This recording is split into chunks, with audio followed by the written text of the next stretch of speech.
오늘 함께 은혜 나눌 말씀 누가복음 23장 44절에서 49절입니다.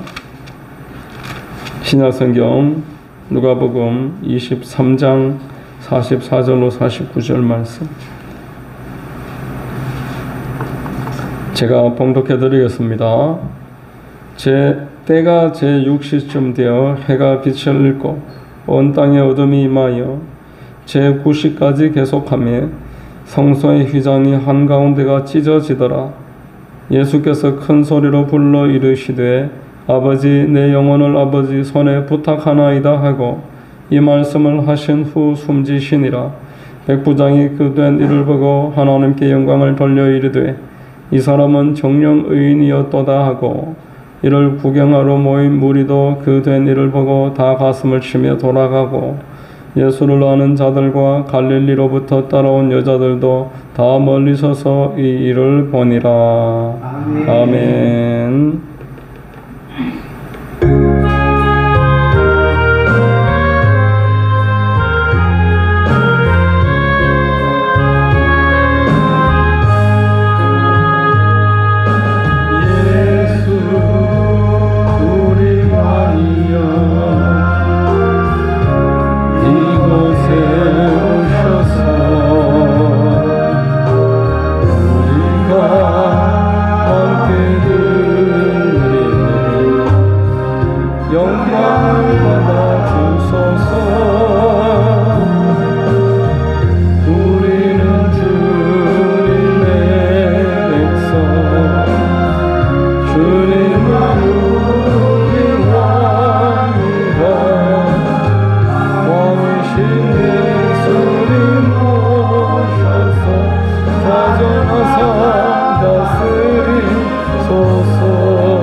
할렐루야. 아멘.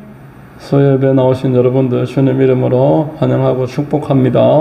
봉독해드린 누가복음 23장 44절에서 49절 말씀을 통해 십자가의 예수님 그리고 마지막 장면은 제목의 말씀 전하겠습니다. 큰 은혜가 임할 줄로 믿습니다.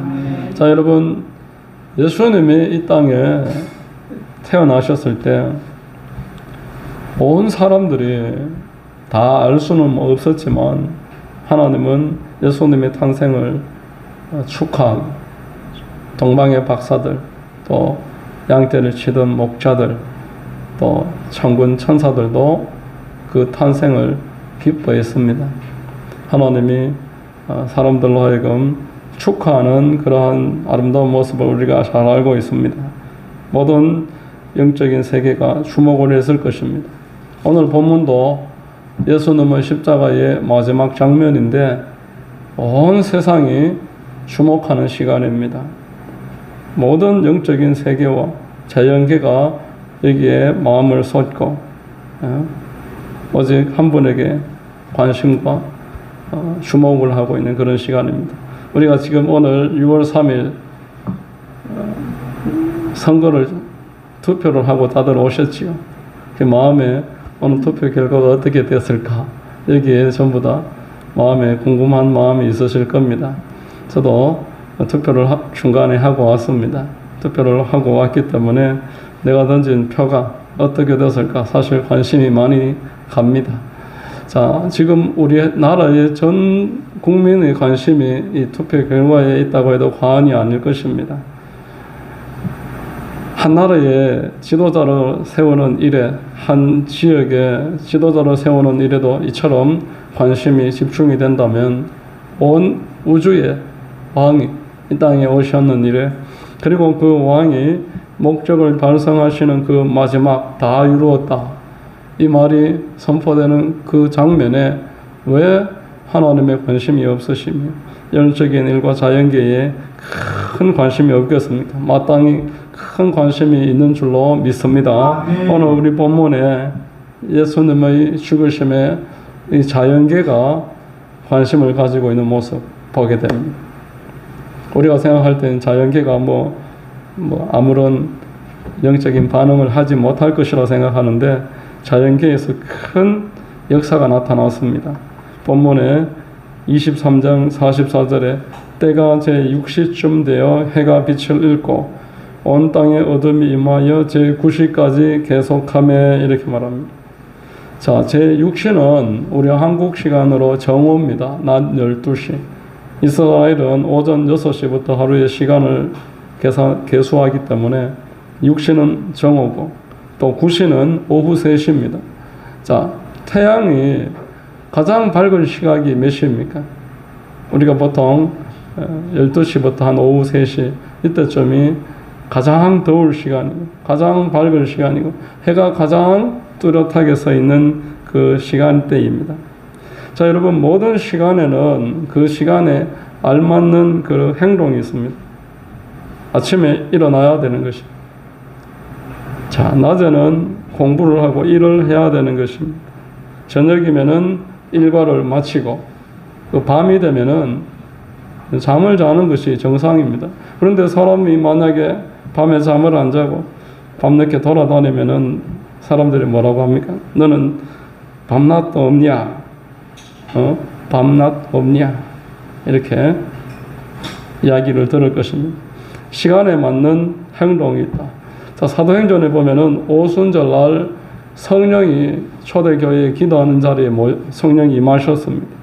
성령이 충만하게 임하니까 사람들이 막 통회하고 기도하면서 울고 자백하면서 막 방언으로 외국말을 하면서 막 이러니까 그들이 뭐라고 말했습니까?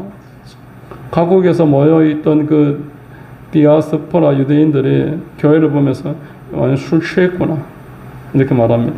사도행전 2장에 12, 13절에 다 놀라며 당황하여 서로 이르되 이 어찌된 일이냐 하며 또 어떤 이들은 조롱하여 이르되 그들이 새술에 취하였다더라. 술 취했구나. 정말 울면서 소리 지르고 하는 거 보니까 방언으로 외국말하고 막 인서불상이 되는 거 보니까 술 취한 것 같다. 이때 베드로와 사도들이 뭐라고 대답을 하느냐면은 24절 그 이하입니다. 베드로가 11 사도와 함께 서서 소리를 높여 이르되 유대인들과 예루살렘에 사는 모든 사람들아 이 일을 너희로 알게 할 것이니 내 말에 귀를 기울이라. 때가 제3시니 너희 생각과 같이 이 사람들이 취한 것이 아니라. 때가 3시면은 오전 9시입니다. 어떤 사람이 오전 9시에 술에 취하겠느냐 이 말입니다. 우리가 무슨 술 주정뱅이들도 아니고 아침에 9시면은 잠에서 일어나서 뭔가 일을 하면서 계획을 세우고 누구를 만나러 떠나거나 그런 활동을 할 시간이지 이 시간에 무슨 술 취할 수가 있겠느냐. 자, 시간에 맞는 그 행동이 있단 말이에요. 오전 9시에 술 취한 사람이 세상에 어디 있느냐. 자, 오늘 본문으로 다시 넘어오면은 오전 12시 그리고 오후 3시 이 3시간은 해가 가장 밝은 시간인데 뭐라고 말하고 있습니까? 해가 빛을 잃고 온 땅에 어둠이 임하여 이렇게 말합니다. 예수님이 6시간 동안 십자가에 달려 계셨습니다. 예수님 6시간 동안 십자가에 매달려 있을 때에 가장 이제 고통스러워하는 시간대가 이미 벌써 3시간이 지난 이 정오 시간입니다. 가장 햇빛이 뜨거울 때 거기다가 알몸입니다. 많은 사람들이 모여서 조롱을 하고 있는데 만왕의 왕께서 알몸이 돼가지고 몸에 상처라는 상처가 다 피를 뿜고 있습니다. 얼마나 고통스럽겠습니까? 이때 자연계가 반응을 하는 것입니다. 숨 쉴 때까지 이 3시간 동안 제9시까지 태양이 빛을 잃었다 이렇게 말합니다. 자, 여러분, 예수님이 한 주 전에 이 예루살렘으로 입성을 할 때 사람들이 호산나 막 외치니까 제사장들이 잠잠하라, 막 조용히 하라 그러니까 뭐라고 대답을 하셨습니까? 만약에 저들이 조용하면 돌들이라도 외칠 것이다. 자연계가 반드시 이 반응을 할 것이다. 이렇게 말을 하는 것입니다. 네. 자, 여러분, 우리가 로마서를 보면은 로마서의 8장에 21절쯤에 이런 말씀이 있습니다. 20절로 22절까지, 로마서 8장 20절로 22절까지 피조물이 허무한데 굴복하는 것은 자기 뜻이 아니요 오직 굴복하게 하시는 이로 말미암음이라. 그 바라는 것은 피조물도 썩어짐의 종로릇한 데서 해방되어 하나님의 자녀들의 영광의 자유에 이르는 것이니라. 피조물이 다 이제까지 함께 탄식하며 함께 고통을 겪고 있는 것을 우리가 아느니라. 이 세상에 있는 모든 하나님의 피조물들, 사람은 물론이지만 피조물이지만 이 땅의 해와 달과 별과 모든 산과 바다와 물에 있는 모든 생물들, 생물까지도 다 하나님의 피조물인 줄로 믿으시길 바랍니다. 아멘. 모든 피조물들이 하나님 앞에 반응을 하고 있고 하나님을 떠난 이 세상의 악으로 말미암아 고통받고 있다는 것. 자연계는 이처럼 예수님의 죽음 앞에서 지금 반응을 하고 있습니다. 다만 이 세상 가운데서 하나님께 제대로 반응하지 못하는 존재들이 있는데 누구냐 하면 거듭나지 못한 인생들입니다. 거듭나지 못한 인생들만이 하나님 앞에 바르게 반응할 수 없게 됐습니다. 다른 존재들은 지금도 하나님이 붙잡고 계시고 운행하고 계시고 호흡을 주시고 생명을 주시고 찬양하고 있는 것입니다. 하나님을 향한 찬양이 오늘 이 해 뜰 때에 사람들이 짐승들이 이 모든 식물들이 잠에서 깨어나며 그 움직이는 모습들이 하나님을 향한 찬양입니다. 에덴 동산에 보면 아담과 하와가 하나님이 금지하신 선악과를 먹을 때에 그 먹으면 어떻게 된다고 말했습니까? 먹으면은 정령 죽으리라 이렇게 말씀했습니다. 영적인 죽음을 말하는 것입니다. 하나님과의 단절입니다. 영은 하나님의 말씀을 범하는 그 즉시로 영적으로 하나님과 단절되고 영이 죽었습니다. 이 몸은 아직 살아있지만 이 식물을 나무 뿌리를 뽑아 놓았을 때 당장 안 말라도 이미 죽은 거나 마찬가지입니다. 이와 마찬가지로 이 영이 죽은 자는 결국 완전히 망하게 되고 하나님께 반응할 수 없게 된다라는 겁니다. 에베소서 2장의 1절에 그는 허물과 죄로 죽었던 너희를 살리셨도다. 예수님은 죽은 자를 살리려고 이 땅에 오셨고 십자가에서 죽으신 것입니다. 2장 5절에 허물로 죽은 우리를 그리스도와 함께 살리셨고 이렇게 말합니다. 자, 하나님께 다시 반응을 합니다. 살리셨다. 거듭남을 말하는 것인데 이렇게 하나님과 다시 연결된 사람들만 하나님께 반응을 하는 것입니다. 자, 우리 요한복음 3장 3절 한번 읽어보겠습니다. 예수께서 대답하여 이르시되 진실로 진실로 내게 이르노니 사람이 거듭나지 아니하면 하나님의 나라를 볼 수 없느니라. 하나님에 대해서 반응할 수가 없게 된다는 거예요. 하나님의 말씀을 순종할 수도 없습니다. 찬송할 수도 없고 기도할 수도 없습니다. 그러나 하나님과 다시 예수 그리스도 안에서 연결된 사람, 하나님과 거듭나서 하나님을 이제 반응을 하기 시작한 사람들, 말씀에 순종하면서 찬송하면서 기도하면서 살아가게 되는 줄로 믿습니다. 여러분, 우리가 이 세상 사람들을 보면서 너무 인간적으로 반응하지 말아야 합니다. 저들이 하나님에 대해서 반응하지 않는 것을 우리가 나의 어떤 노력의 부족이다, 나의 어떤 정성의 부족이다 이렇게 생각하지 말아야 하고 먼저는 하나님과 연결되지 못하고 있는 저들의 영적임에 대해서 영적인 지금 죽어 있음에 대해서 우리가 가슴 아파야 합니다. 마태복음 11장에 16절로 17절 이렇게 말씀했습니다. 이 세대를 무엇으로 비유할까? 비유하건대 아이들이 장터에 앉아 제 동물을 불러 이르되 우리가 너희를 향하여 피리를 불어도 너희가 춤추지 않고 우리가 슬피 울어도 너희가 가슴을 치지 아니하였다 함과 같도다 이렇게 말합니다. 이 세대가 그리스도의 안에서 하나님과 연결되지 못한 사람들은 이처럼 무감각하다는 겁니다. 돌들도 하나님을 찬양하고 모든 피조물이 하나님 앞에 탄식하고 있고 그리스도께서 십자가에서 죽으실 때 해와 달도 빛을 잃고 어두워졌다라고 성경은 기록을 하고 있는데 이 땅에 있는 사람들만은 하나님과 연결되지 못하고 여전히 하나님에 대해서 무감각하고 무관심하고 무반응하고 불순종하고 있더라 이렇게 이야기하는 것입니다. 여러분, 우리 사무엘상을 요즘 살펴보고 있습니다. 사무엘상에 보니까 블레셋을 우리 하나님의 손이 징계하는 내용을 계속 살펴봤습니다. 하나님의 법궤가 블레셋에 들어갔다가 에글론 또는 가드 또 아스돗 이렇게 계속 옮겨 다니는데 옮겨 다닐 때마다 하나님의 손이 그 블레셋 각 도시 국가들을 징계를 내리셨어요. 하나님의 손이 너무나 선명하게 역사를 하니까 블레셋도 완전히 인정을 하고 다시 법궤를 돌려보낼 정도입니다. 그런데 그들이 하나님을 믿었습니까? 그런 큰 역사를 보면서도 영적으로 우둔해서 하나님을 믿지 못했습니다. 출애굽할 때에 애굽 왕 바로가 10가지 재앙으로 말미암아 마지막에 6월절 사건으로 장자가 죽는 큰 재앙이 일어났습니다. 이때 그가 하나님 앞에 완전히 항복하고 하나님께 돌아왔습니까? 하나님께 반응하지 않습니다. 마지막까지도 악한 마음을 품습니다. 사람들은 환경에 계속 주목을 합니다. 내가 환경만 좀 바뀌면은 더 좋아질 것이다. 내가 건강해지면은 하나님 더 잘 섬길 것이다. 내가 축복만 받으면 더 하나님 사랑할 것이다. 병만 고쳐주시면 더 열심히 하겠다. 이런 말을 많이 합니다. 그런데 환경이 바뀌어도 사람은 안 바뀝니다. 환경이 좋아지면은 하나님을 더 사랑할 것 같지만 정반대의 결과들이 나타납니다.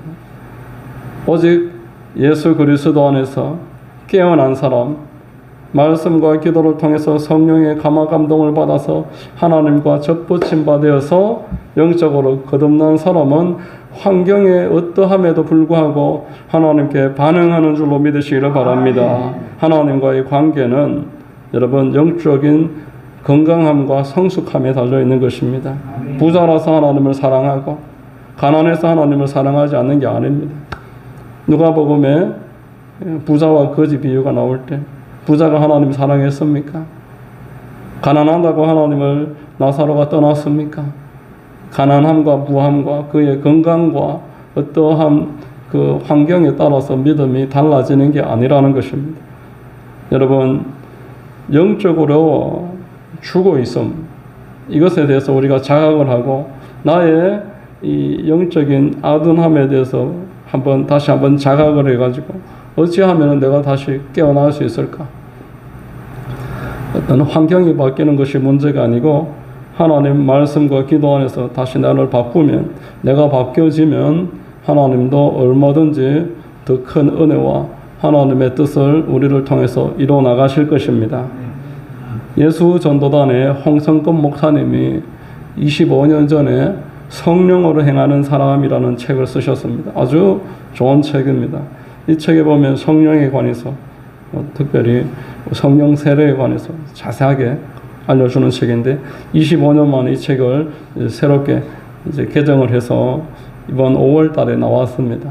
개정판이 나왔는데 이 개정판을 소개하는 인터뷰를 보면서 제가 성령 충만에 관해서 다시 한번 깨닫는 계기가 됐습니다. 이 목사님이 아주 어릴 적에 유치부 때부터 예수님을 완전히 영접을 합니다. 예수님을 믿는 사람으로 그 교회에서 초등학생, 중학생, 고등학생, 대학생까지 잘 자랐습니다. 큰 교회였지만 참 반듯하게 교회 생활, 말씀 생활 순종하고 반듯하게 잘 자라니까 그 대학생일 때 고등학생들 지도하도록 교회에서 맡겼습니다. 그래서 이제 무엇을 가르칠까 하다가 사도행전을 이렇게 이제 읽으면서 가르쳐야 되겠다고 생각했는데 읽으면서 어떤 생각을 했냐니까 사도행전에 나오는 교회와 내가 지금 속해 있는 교회가 너무 다르다는 거예요. 교회는 말할 필요 없이 사도행전에 나오는 성도들과 내가 다르다는 겁니다. 나는 교회에서 칭찬받는 사람인데, 교회에서 인정받고 있는 성도인데, 사도행전에 나오는 교회를 보니까 나하고 너무너무 달라가지고 어떻게 된 것일까 고민에 빠지기 시작합니다. 내가 잘못됐나? 성경이 잘못됐나? 고민을 하기 시작합니다. 자, 여러분, 성령의 역사 첫 번째가 무엇이냐? 문제의식을 가집니다. 뭐가 잘못됐다. 내가 왜 이럴까? 내가 이렇게 하는 게 바른 신앙생활이 맞을까? 이렇게 고민하기 시작하는 것이 성령의 역사입니다. 불신자들은 이런 생각을 하지 않습니다. 성령 충만을 받는 모든 사람들은 이 과정을 거칩니다. 나의 지금 문제가 무엇일까? 나의 하나님과의 관계가 지금 이것이 합당한가? 해와 달도 하나님 앞에 반응하고 피조물들도 하나님 앞에 반응하는데 내가 이렇게 신앙생활하는 게 옳은가? 고민을 하기 시작합니다.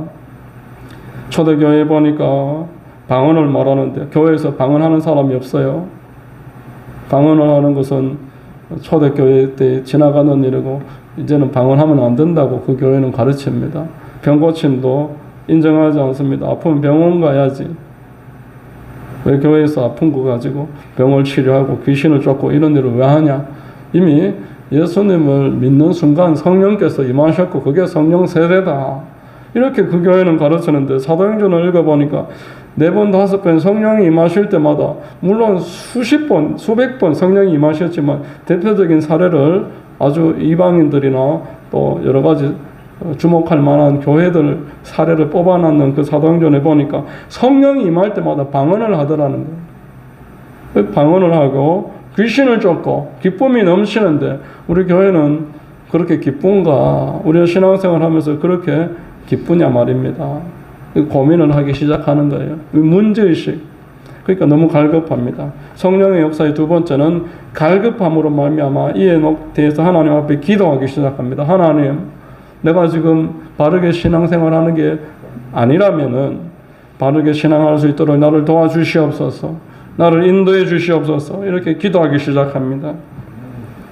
계속 이 사도행전을 읽으면서 기도하는데 하나님이 그 권위자들을 붙입니다.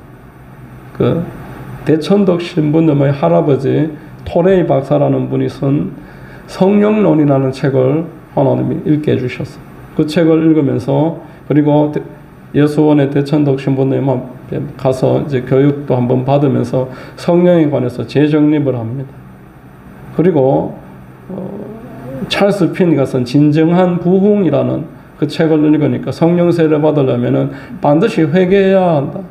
회개가 충분하게 이루어지지 않으면 성령께서 충분하게 역사하실 수가 없다는 것에 대해서 강하게 이야기하길래 이 두 가지를 놓고 이제 고민을 하면서 성경을 읽으면서 갈급함으로 기도하는데 요한일서 5장의 14절 이하가 이제 눈에 확 들어오는 계기가 있었습니다. 뭐라고 말씀하냐니까 우리가 하나님의 뜻대로 기도하면 하나님이 들으신다라는 것입니다.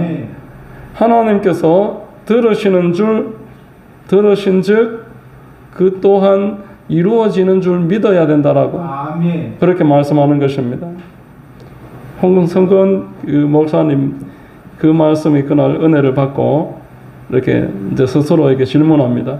성령 충만 받는 게 하나님의 뜻입니다. 내가 성령 충만을 위해서 기도했습니다. 그럼 하나님이 들으셨습니다. 하나님께서 들으셨기 때문에 어떤 현상이 일어나지 않더라도 느낌은 그대로지만 나는 하나님의 뜻을 구했으니까 성령 충만 받았다라는 거예요. 그래 딱 믿고 이제 성령 충만 내가 어떤 변화가 없어도 받았구나. 그렇게 믿고 이제 잠이 들었어요. 마음 편하게 잠이 들었습니다. 그런데 눈 뜨고 나니까 그 다음날 아침에 이전과 자기가 완전히 달라졌다라는 거예요. 이전에 그 교회를 오래 다녔지만 그때의 자기와 그 기도한 다음날 깨서 본 자기 자신이 완전히 달라졌다라는 것입니다. 어떤 달라짐이 있었냐니까 첫 번째로 말씀에 대한 그런 태도가 완전히 바뀌어버립니다. 이전까지만 해도 날마다 읽어왔던 성경인데 그 다음날 아침에 일어나서 성경을 폈는데 성경이 살아있더라는 거예요.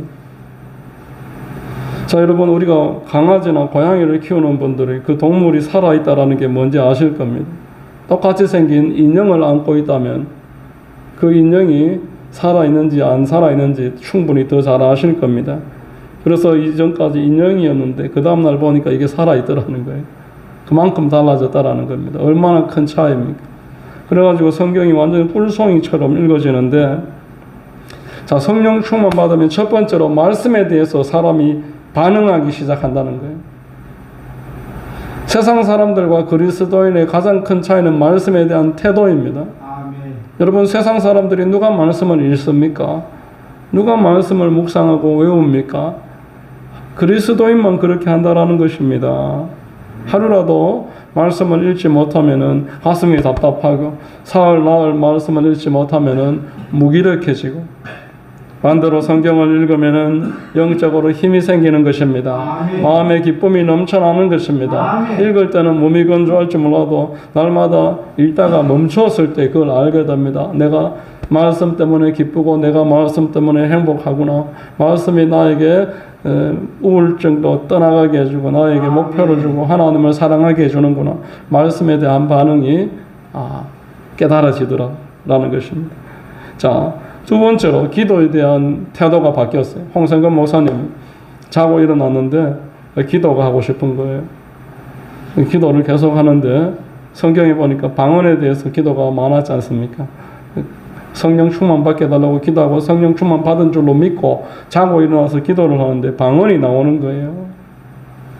그 교회는 방언을 하는 교회도 아니고 방언을 위해서 그렇게 부르짖은 것도 아닌데 믿음으로 성령 충만 받았다라고 받아들이고 나니까 그게 깨달아지고 마음에 확신이 되니까 그때부터 기도가 되면서 방언을 말하기 시작하더라는 것입니다. 고린도전서 14장 읽어보니까 방언은 여러분 하나님과 영적인 대화입니다. 사람은 알아듣지 못하지만 영적인 비밀이 선포되는 시간입니다. 사람이 알아듣지 못하는 것은 자연스러운 겁니다. 당연한 겁니다.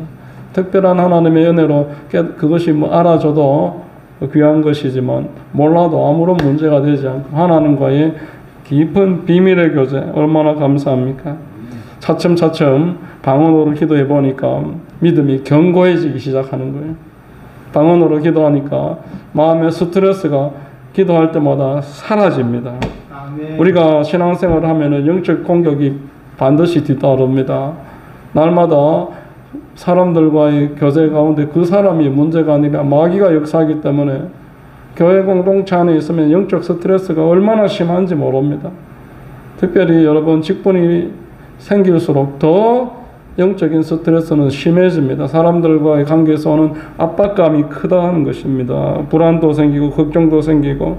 그런데 방언으로 기도하니까 문제가 잠잠해지고 마음이 편안히 임하고 스트레스가 사라지는 걸 경험하게 되고, 그렇게 해서 그가 25년 이상 지금까지 목회를 해오고 사역을 해오면서 그때그때마다 방언으로 기도하니까 문제가 해결이 되고 자기 마음이 안정을 얻고 회복에 임하고 방언의 유익을 톡톡히 누렸다라는 거예요.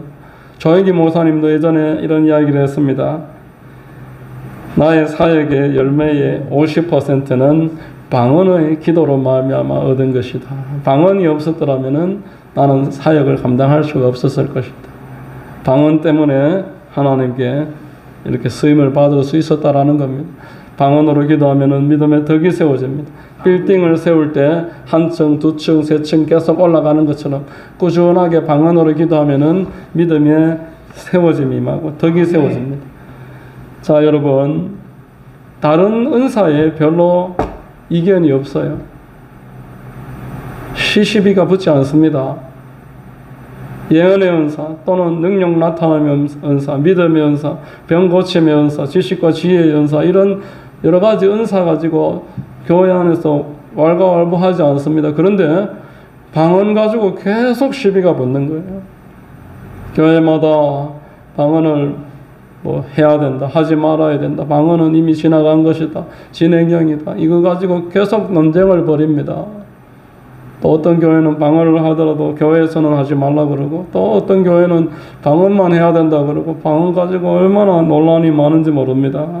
왜 이렇게까지 방언 가지고 시비가 많고 방언 가지고 갈등이 생길까? 그만큼 방언이 성도에게 유익한 은사이기 때문에 그렇습니다.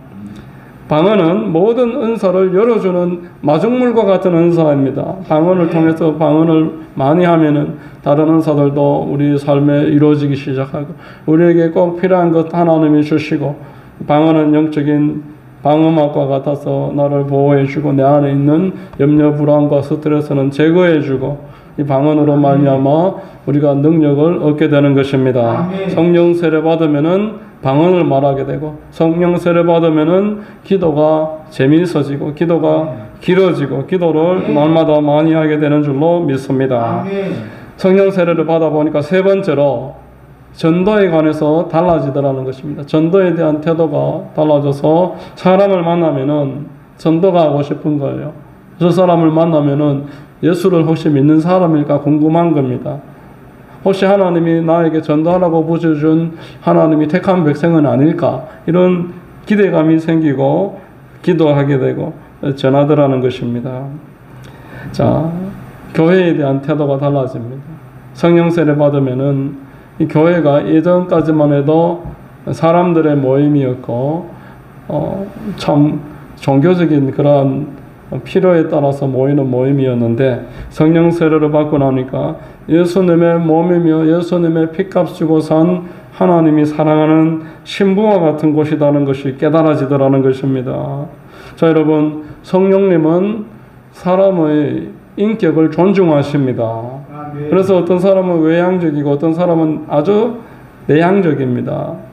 그래서 누군가는 성령 받을 때에 통회하고 울고 콧물 눈물 막 침을 흘리면서 소리 지르고 그렇게 하는 사람도 있는가 하면은, 누군가는 방금 말했던 이 홍상근 목사님처럼 이렇게 말씀에 대한 믿음 그리고 내적인 확신이 생겨서, 그러나 이 확신이 아무에게도 빼앗길 수 없는 아주 단단한 확신이 생깁니다. 그런데 이렇게 외향적, 내향적 차이는 있는데, 이 공동사항이 있는데 이 네 가지입니다. 성령 세례 받으면은 말씀에 대한 태도가 좋아집니다. 달라집니다. 기도가 달라집니다. 전도가 달라집니다. 교회에 대한 마음이 달라지는 줄로 믿습니다. 예수님이 십자가에 못 박혀서 돌아가실 때에 해가 빛을 잃었습니다. 자연계가 반응했습니다. 우리가 예수 안에서 거듭나면은 성령이 임하여서 성령 충만 받으면 하나님께 어찌 반응하지 않을 수가 있겠습니까? 이러한 분명한 말씀에 대한, 기도에 대한, 전도에 대한, 교회에 대한 태도의 이전과 똑같을 수가 없는 것입니다. 거듭난 사람 반드시 달라집니다. 두 번째로, 오늘 자연계가 변화되고 두 번째가 영계에 나타난 변화입니다. 영계에 어떤 변화가 있었습니까? 45절에 성소의 휘장이 한가운데가 찢어지더라 이래 말합니다. 자, 거룩하신 하나님 앞에 그 어떤 피조물도 설 수가 없습니다.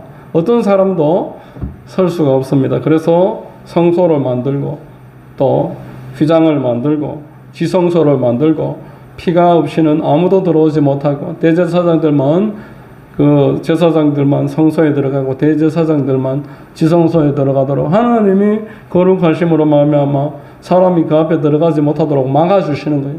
조심하라고 막아주는 것입니다. 그런데 이 하나님과 사람을 가로막고 있던 장막이 위로부터 아래로, 이건 인력으로 찢을 수가 없는 그런 막인데 위로부터 아래로 완전히 갈라져 버렸습니다.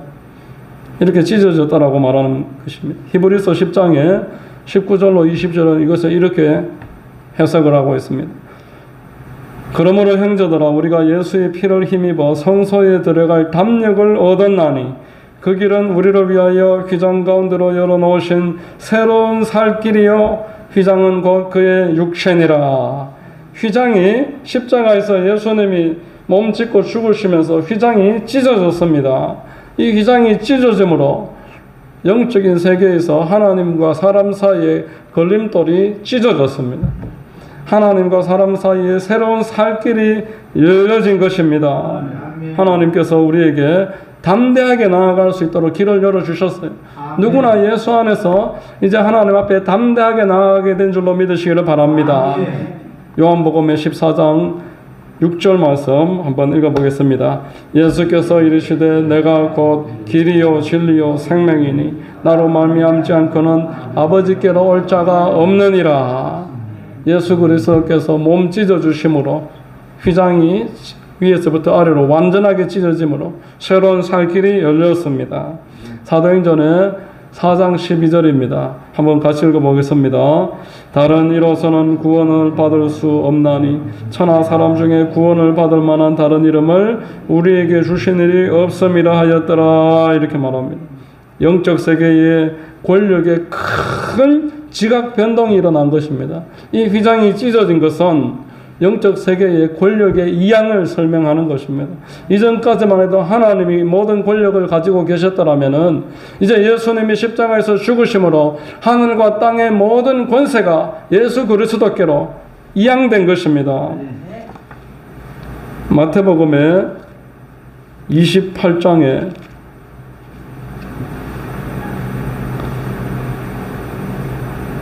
18절입니다. 예수께서 나와 말씀하여 이르시되 하늘과 땅의 모든 권세를 내게 주셨으니 예수님이 십자가에서 죽으시면서 그 시간에 하늘의 영적 시각이 완전하게 변화가 일어나고 하나님으로부터 권력이 예수께로 이양이 되고 그 표시로 휘장이 위에서부터 아래로 갈라지고 누구든지 예수 안에서 죄사함을 받고 하나님께 나아갈 수 있는 권세를 누리고 하나님의 자녀가 되고 하나님의 큰 은혜와 축복이 많은 줄로 믿으시기를 바랍니다. 빌립보서의 2장의 6절에도 이렇게 말씀을 했습니다. 빌립보서 2장 6절에